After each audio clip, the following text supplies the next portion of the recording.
Hello, everybody, and welcome to this latest in the ValuesJam guest session series. And Stefano, fantastic to have you here. To start with, please introduce yourself and the great work that you do. Thank you, Alan. It's a pleasure to be here. So let's say that my professional life is a lot about the company that I'm partner at. It's called Asterys. What we do is a global organizational development firm. What we do is a lot of work in the space of leadership development, executive coaching, team development, and team coaching, but also organizational development. And I must say that this last area is probably the one that I'm most proud of, because in the last few years, we tried to bring a lot of innovation. And with my business partner, we design what we call the pretty revolutionary and disruptive organizational model, which is called AEquacy, which is rooted in the word equum, from the Latin, which is really about equality. And I'm curious to see what card will show up. But this organizational model, the reason why I'm very proud about it is because it brings a totally different perspective to the business world. And it's a design that is really human-centered. So it's a way to look at the organization from a human-centric perspective. It's a purpose and values-driven model. So it does connect with values. And it's based on the concept that if we free up organizations from the boundaries of hierarchy, people can really fully express their potential, and the organization can, as a consequence, release its full potential. So, so this is what I do, let's say, professionally. And then, as you know, I'm also wearing a second hat. I'm a co-founder of a global movement, which is called Values 20. And of course, you know a lot about it, but for the listeners, Values 20, in a couple of words, is a global movement that was set up in 2020. And its aim is to, let's say, try to put on the G20 agenda, the G20 countries agenda, the importance of values as a way to drive decision-making and policy-making. So you've been involved this year with some people of your team, and thank you very much for all your contributions. So let's say this is an activity that I do on a pro bono basis, and I'm very passionate about it. Thank you, Stefano. And I'm really curious about equum because it strikes me that the traditional, or maybe you would call it old-fashioned approach to organizations is based on knowledge and power and direction. But when knowledge is available to everybody, actually, you don't need the power and the hierarchy and the direction so much. So it's more about inspiring people and allowing them to do what they can do. And ultimately, the organization is no more than the people that represent it, right? So absolutely. Is that kind of something to do with where you're going with this? Yes, I would say so. I would say so. Absolutely. So, I mean, it also connects with the personal story. So it's not the purpose of today's call, but, for me personally, trying to bring that different perspective in organizations where you really have respect for people was the mission that I set for myself many, many years ago when I decided to leave the corporate world, because I felt that something was not right. And because I couldn't really find a good way, maybe there were ways, to change things from within, I decided to move out and trying to do it from the outside. And for me, AEquacy represents a little bit the accomplishment of a dream, which was about creating an alternative proposition that could work and that could be suitable for organization. Now, the good thing is that it does work. We did a few implementations now, the biggest being here in Italy in Nespresso, the coffee company, which is part of a very big world, Nestlé. And the results have been amazing, not only in terms of people's performance, but also in terms of how people feel in the organization. So that is the best feedback that I can get. So it's not just work. For me, it's like a personal mission. You can't get better than that when you combine those two things. Absolutely. So let's choose a ValuesJam card. I've got them here, and I'm going to tip out some cards. And then how many piles would you like me to have in front of me? Has anybody ever told you to just leave the pile as one? No, they haven't. So you're the first. So one pile in front of me. So now there's quite a few cards. So I'm guessing a number between 1 and 20. Just pick the last card at the bottom. The bottom card. Okay. So here we are. Efficiency. Wow. I think that was the most efficient way to choose a card. Oh, there you go. There you go. So yeah. So the first question, Stefano, is what does efficiency mean? And what does it look, feel, and sound like? Okay, so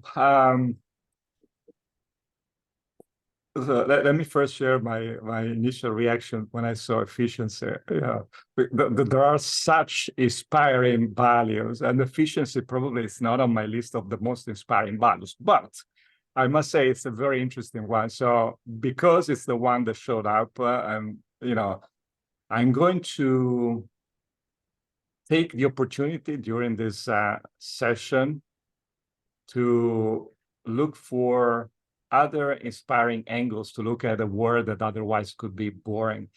So to your question, efficiency. So efficiency for me, it's about having a clear focus. It's about aligning thought sections, behaviors with the focus. So it's about, getting things done, achieving outcomes in a way that is fast and that is, let's say, free of distractions. So that would be like the more rational definition that I could give to the word efficiency. I believe I'm well, that's what people say. I'm a pretty efficient person. So I tend to be working on straight lines when I need to achieve things. I'm a bit allergic to taking detours, especially when I don't understand the detours. And as with anything, when I see people that don't see the straight lines, I get a little bit reactive. But for me, efficiency, if I take this word to a different level, and maybe it connects more with the notion of having a clear focus. For me, it's really about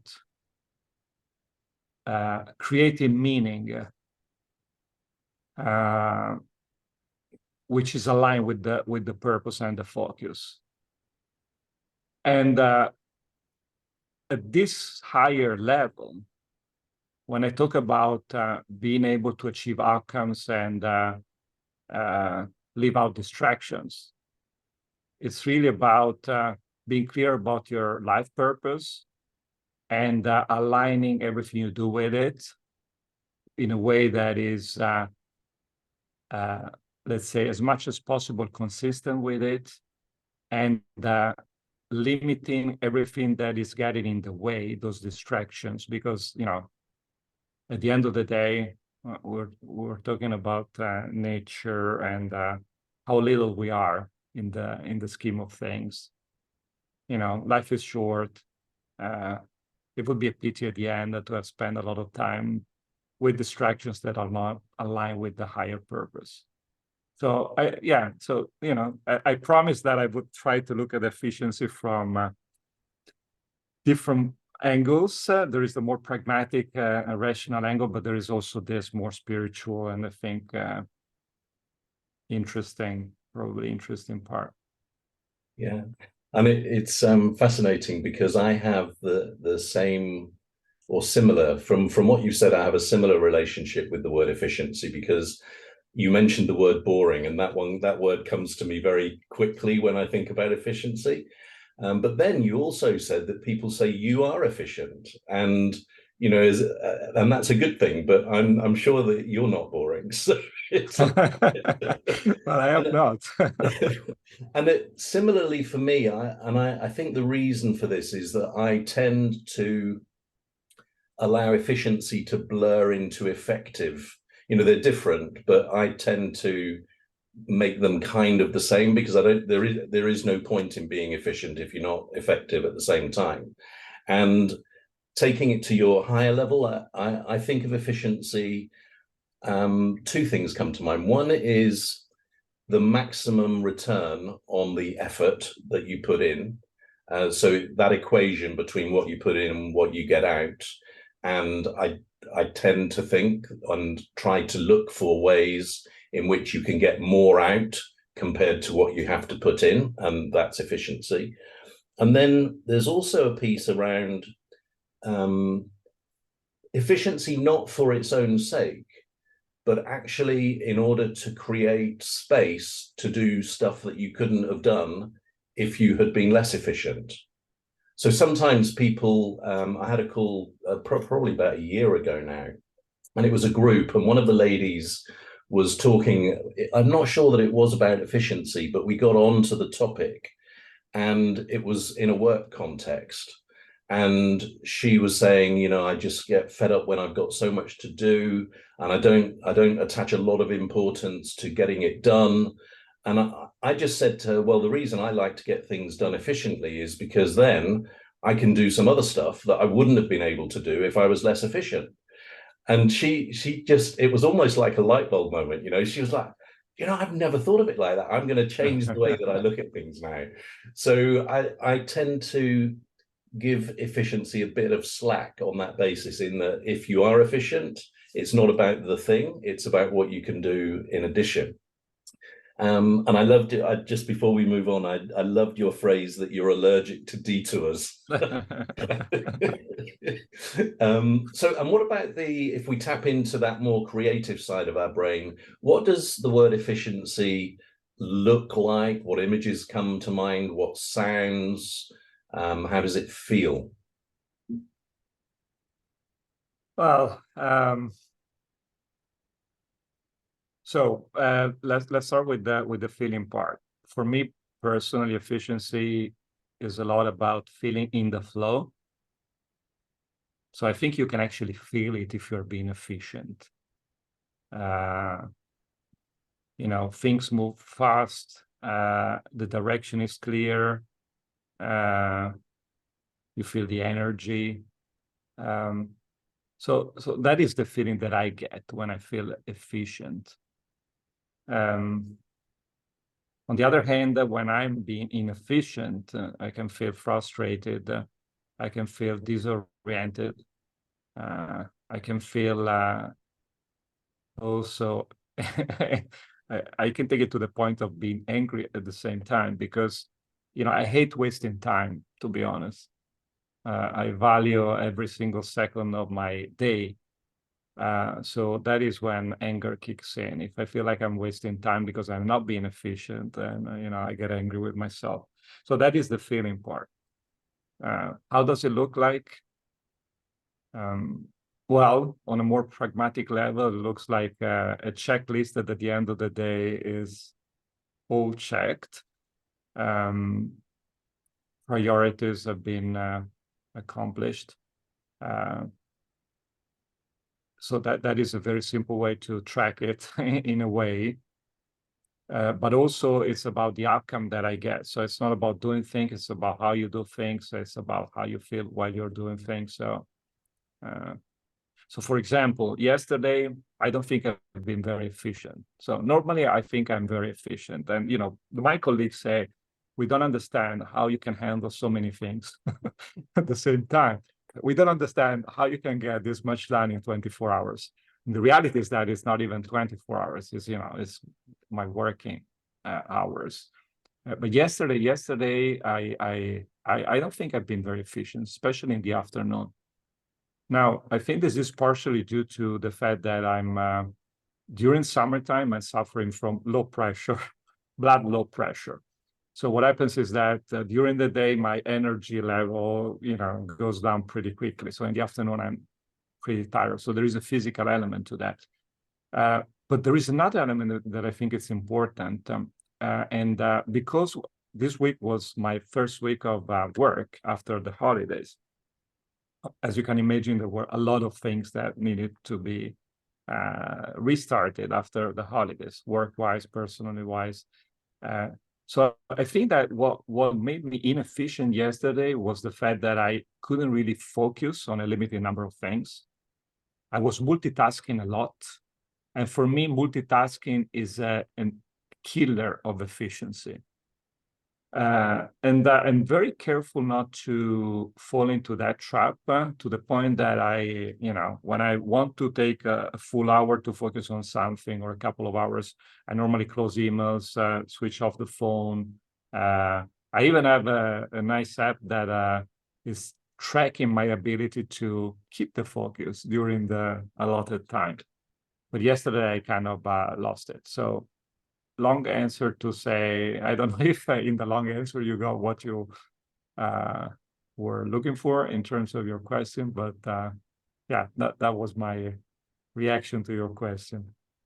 Yeah, so you talked about feeling in flow, and it made me wonder about different perspectives of efficiency, because I feel the same way, that when you feel as though you're in flow and you're just navigating your way through and you're able to get back on balance when you maybe suffer a knock and you're able to deal with things as they come, you just feel like you've got a superpower kind of thing. But that's when it comes from within. And there's the other side of efficiency, which is when you've got an efficient process that is kind of pushed on you, that you have to conform to. And then I feel a lot less comfortable. So you've just by making that point, you just made me think about, is there a parallel with extrinsic and intrinsic motivation, for instance, in terms of efficiency? I'm not too sure. And then in terms of a sound, it's for me, it's a kind of constant, pleasant whirring sound of a machine that's working really well. Just like, I don't know what sort of machine it would be. It could be a car engine or something like that. And you don't hear the occasional dip or stop or blip or difference in tone. It's just keeps going. And I was trying to think of an image of efficiency, and one doesn't come very readily, actually. So I'm not sure what that might be. Yeah, and then there was something else that came to my mind, but it's just gone again. So what we'll do is move on to another question. Sorry, Alan, can I just quickly comment on your point about intrinsic and so I think there is a link, actually, because it made me think that when we started, I said there is an outcome that you need to produce or an objective that you want to achieve, and then there is a process that leads to it.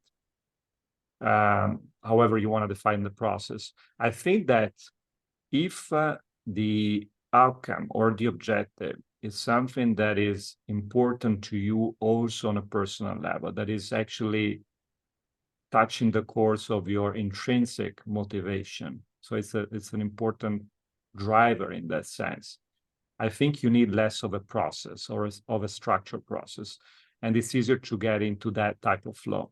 And when you are in the flow, things happen, I would say, nearly magically. You don't think too much about how you should do things. You just operate in that frame. Whereas if the objective or the outcome you need to produce is something that is not really, let's say, motivating internally, I think that having a structured process can help Yeah. Because, you know, if you're not so attached from a motivational perspective to the outcome, I think, you know, having a structured process can really support the work that you have to do. And that to me happens when when I have to do boring, repeating things, for example. And, you know, I have processes and they help me a lot. I get things done, you know, and then I move on. So I don't know if that resonates in a way, but it kind of, your comment about motivation kind of triggered this thought for me. Mm. And you just dwelling on that for a while allowed me to have that thought that I had earlier to return, because it was earlier when you said about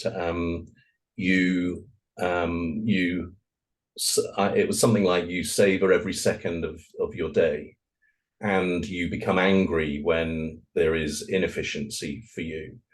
And I'm similar there, and it reminded me of my grandmother, who used to, if there was something on the bottom of the stairs that had to be upstairs, and if I went up the stairs without taking it, she used to, you know, ask me, why are you doing that? If you're going up the stairs anyway, please take this with you, because otherwise somebody else has to do it as a specific task or job, right? And that's not efficient. I'm sure you didn't say that, but you get what I'm saying. Absolutely. No, it's a very powerful image. Absolutely. Yeah, I totally get it.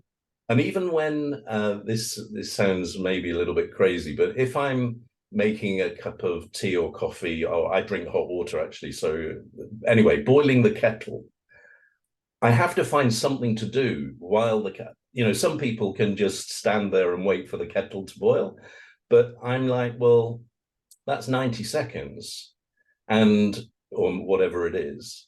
And so if you can be doing something in that time that you then don't have to do another time, and imagine the number of occasions during the course of a day that those sort of opportunities present themselves, you could maybe save yourself more than an hour in a day, and then you can do something extra with that hour that you would not have been able to do. So that's kind of how I rationalize it. No, absolutely. And I think, you know, it's not against what I was saying earlier about the multitasking being a potential killer for efficiency. I think it really depends on what type of activities you are involved in. But so multitasking can increase efficiency or kill it, depending on what you have to do. So thank you for making that, you know, the comment, because it allowed me to be a little bit more specific about the comment that I shared earlier on multitasking. All right. So the next question is pretty practical, and it's where have you noticed inefficiency? Besides yesterday in my in my work there. So that was one example, but the reality, Alan, is that I notice I'm very sensitive to this. I notice inefficiencies all the time. You know, I cannot help it. You know, when I walk on the street and, you know, I'm a very good observer, so I'm very curious about what happens around me. And one of the things that I think is always on my radar screen is, you know, how people operate. And, you know, if I see that things could be done in a way that is more efficient, I just notice it. So I'm sure I have lots of examples, but it's so many that I struggle to find one in particular, to be honest. Give me a few seconds, and I'm sure let me share one with you that yeah. I'm guessing you're going to be able to relate to this and see if it sparks anything else. So a bit like you, when I'm either walking around, or the example that I'm going to give now is about driving, I'm not only thinking about efficiency for myself, I'm thinking about it in the bigger scheme of things. And so, for instance, on the motorway here in the UK, 3 lanes, and what you're supposed to do is go as far to the left as you can so that people can go past. And the number of people that are in the outside lane driving not fast and blocking everybody behind them. And that I can't do anything about it, but it kind of makes me bubble inside, because I'm thinking all of these people around us could be where they're going faster if everybody just came inside and allowed people to go. And it's the same on the underground in London. You'll have somebody looking at their phone, walking really slowly, and blocking the beginning of the escalator. And it's, why are you doing that? Do you not realize there are people around you? Well, thank you for sharing these examples, because it gave me time, as you were saying. I'm not sure they triggered directly related thoughts, but I do have some examples that popped up. So I'm going to share one personal example and one professional example. So on the personal level, I have two kids. One is 9 years old. The other one is 6. And in order to have them, let's say, to educate them on the importance of money and saving money and, responsibilities, we kind of agreed about a system that anticipates certain conditions. And if these conditions are met every day during the week, then at the end of the week, they get a few euros. And one of these conditions is about, brushing their teeth and changing their clothes on their own. And as soon as they wake up, or as soon as they have finished dinner or lunch or whatever. And yesterday evening, I had both kids on the sofa watching television after dinner. And I said, look, have you brushed your teeth? And they say, no, because we are watching our show. And I told them, well, you know that if you don't brush your teeth now, we're not going to have a lot of time to watch the other show that you wanted to watch with me. Yeah, I know, but we are tired, and and they started to, and we engaged in a conversation that lasted 20 minutes around, whether they should or not brush their teeth in that very moment. And the result of that was that at the end, they didn't have more time to watch their favorite show, and they had to go to bed. So I said at the end, you could have just brushed your teeth in 3 minutes. That would have left you 27 minutes to watch additional part of the show, instead of having this conversation with me that lasted half an hour and led to nowhere.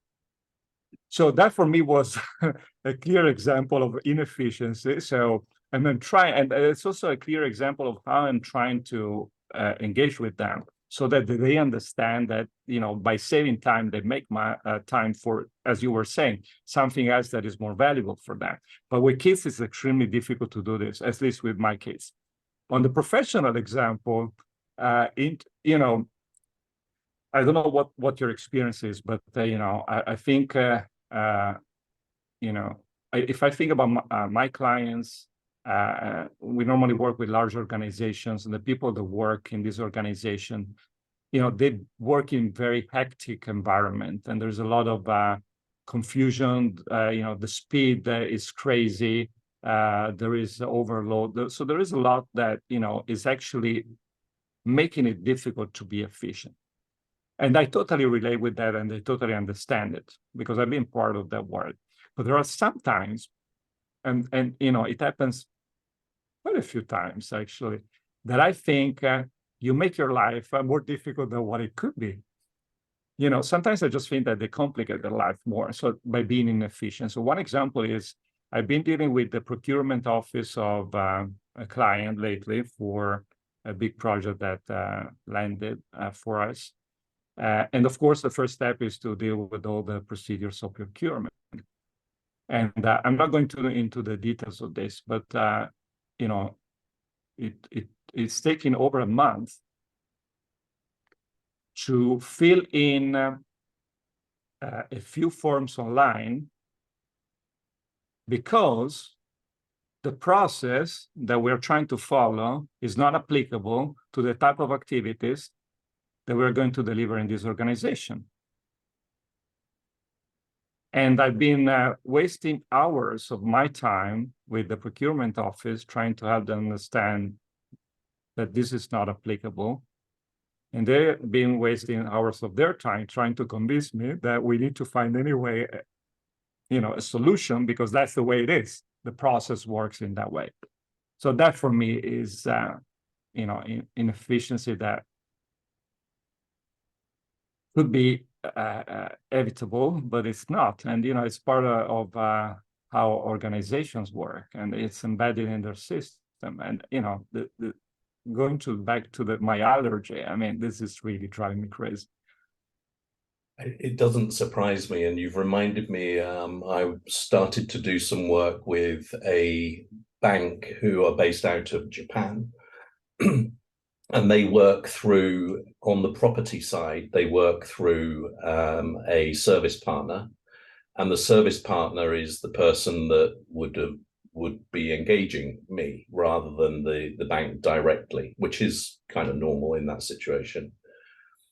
But they sent a link to a form which was something like 65 pages to complete, with information that kind of, I couldn't see the relevance of it most of the time. And so rather than fill in this information, I just put not applicable, so that it would be quicker to do. And it took like 2 weeks of going back and forth with a single form. And it was just, I remember thinking, why are these people being employed to do this? It's like, what could have been gained by spending this money in a different way? So I get what you're talking about the corporate piece. And that I'm also intrigued about the children, because that story that you told, when you put your point at the end about the fact that they had missed out, what was their reaction? Well, I mean, at that point, they were just, no, the reality is that I don't think there's still, if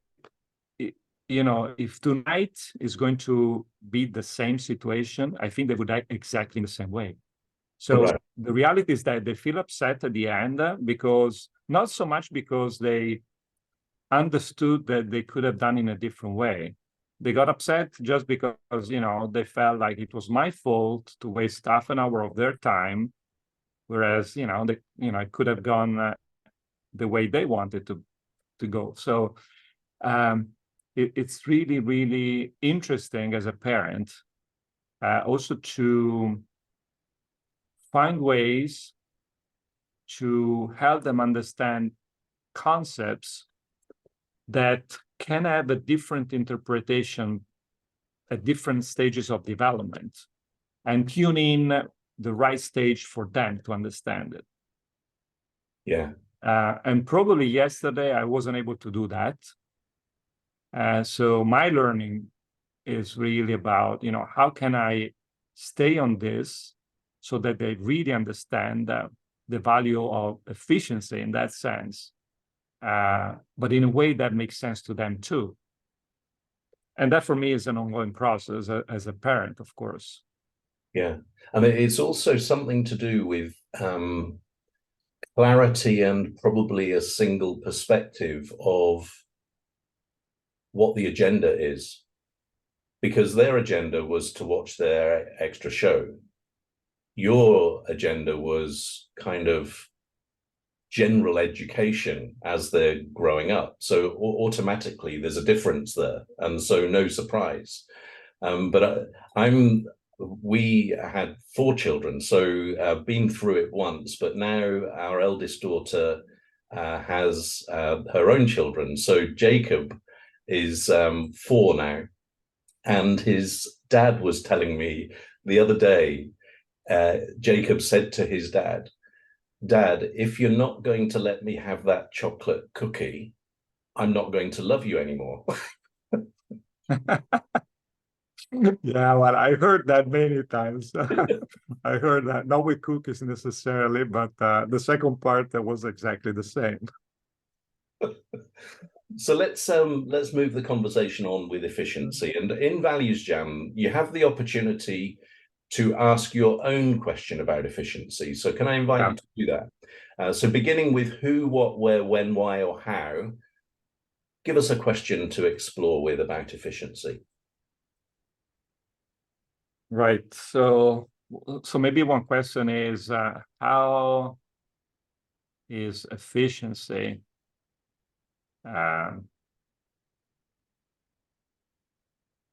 interpreted in different ways in different cultures? So I think there is an important angle about efficiency, not just efficiency, but we're talking about efficiency now. And this is also my experience, especially in the last few years. I've been interacting a lot with people from very different cultures. And with reference to efficiency in particular, I realized that we really have very different interpretations of what it means. I didn't say on purpose different standards, because that would imply that my standards would be the standards to consider. So I said on purpose interpretations, because I want to leave room for the possibility that, you know, having different standards is okay, and there is no one single standard. But it was a very, very interesting learning curve for me, because since, as you might have understood during this call, it's a very important concept, and I relate a lot about you know, efficiency with the notion of going on straight line, and you know, meeting deadlines and delivering what needs to be delivered when it needs to be delivered. I got a lot of frustration working in environments where you know, there were no straight lines whatsoever. And you know, we talk a lot about comfort zone, out of the comfort zone. This was for me, you know, very much out of the comfort zone, nearly, you know, to a point where it was painful. It was painful for me. Why do I say that it's been an interesting experience? It's because, you know, I just had to accept the fact that if I wanted to, not, I wouldn't say survive, it's too much of a big word, but, you know, so if I wanted to be at ease and be able to operate in that environment, I had to accept the fact that, you know, there are different standards, and I needed to focus on something else than the notion of efficiency in the way I look at it. But there is a cultural element, I think. There is a cultural element, you know, for somebody that lives in Germany, I don't want to generalize or stereotype here, but, you know, let's do it anyway. You know, for somebody that lives in Germany, probably efficiency has a certain type of definition that is completely different compared to, you know, the Italian definition or the Indian definition, or, you know, the definition of somebody that lives in Brazil.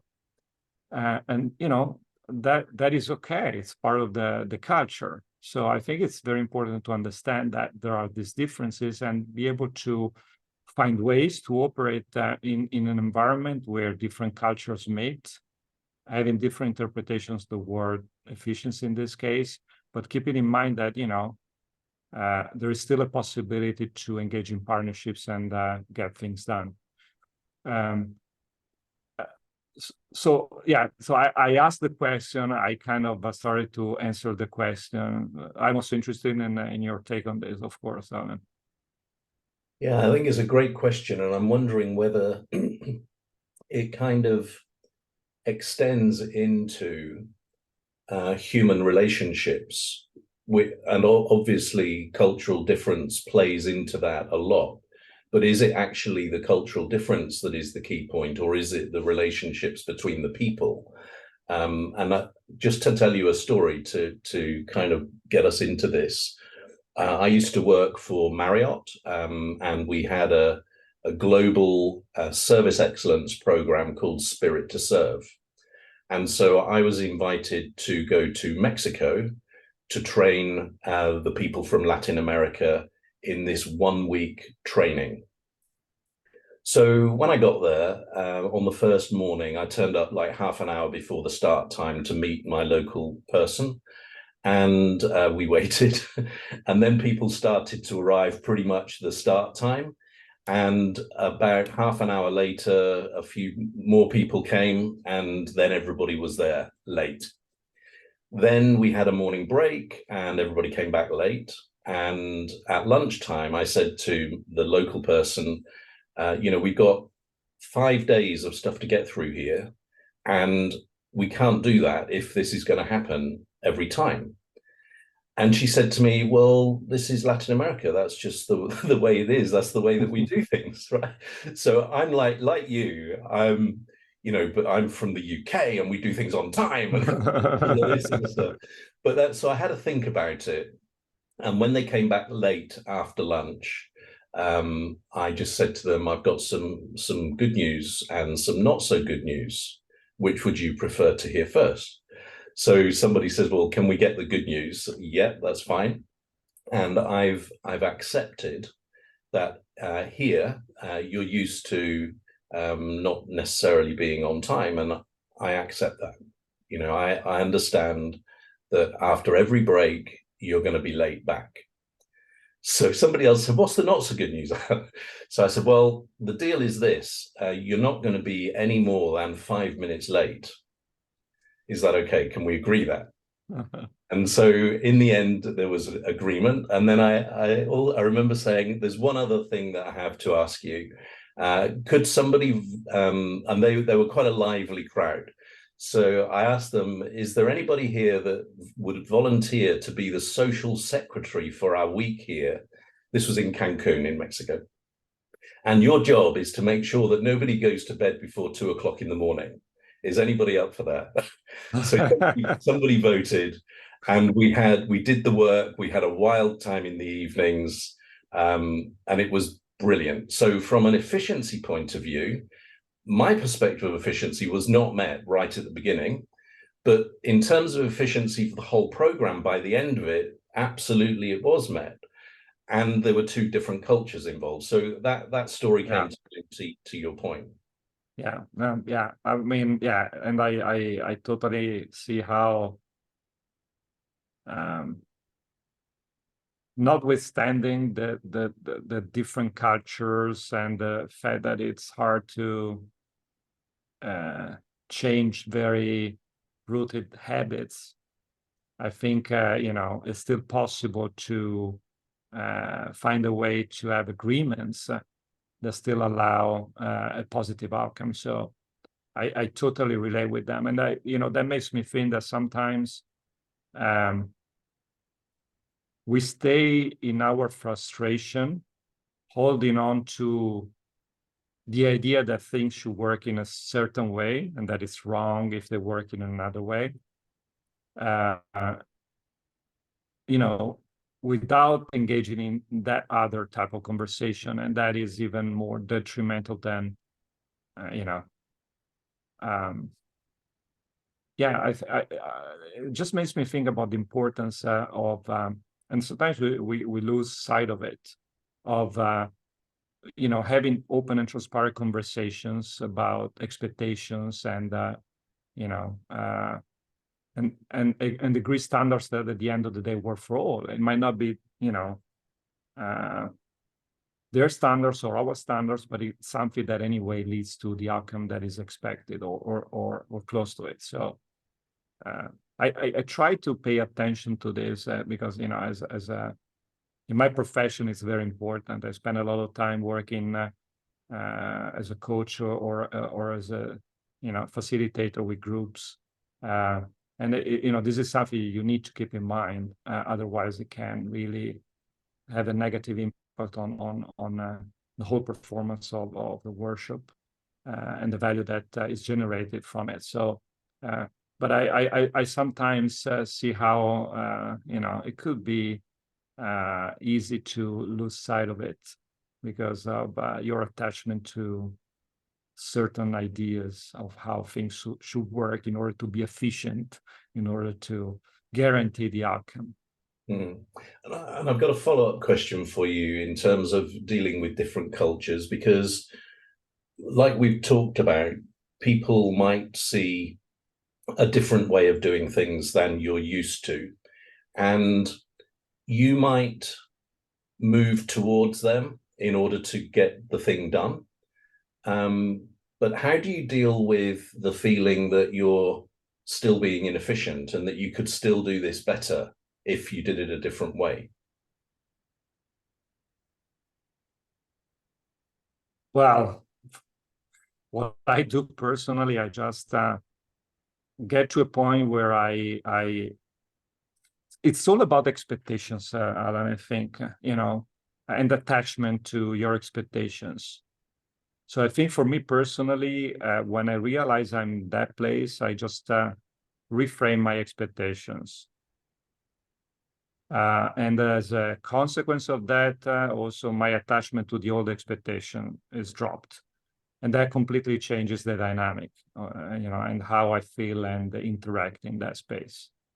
It took time to develop this muscle, but I managed to do it. And yeah, I'm still a human being. So, there are situations where it takes longer than other situations to make the switch. But yeah, normally I'm able to do it pretty quickly. And, I familiarized a lot with the feeling of frustration that the specific feeling of frustration that I get when there is this disconnect between my expectations in terms of efficiency and what the reality is.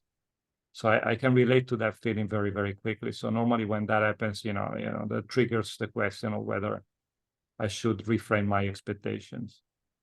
Okay. And then the thing that I would add to that is that I constantly remind myself of the purpose, the end game. What is it that we're looking to do? And the way that we get there is really not so important, and as long as we get to where we need to be.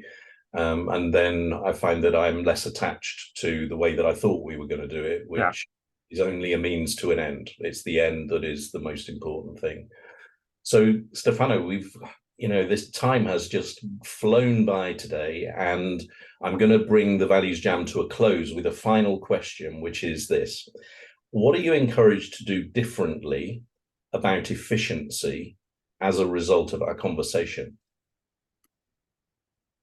Wow. Well, one thing that I want to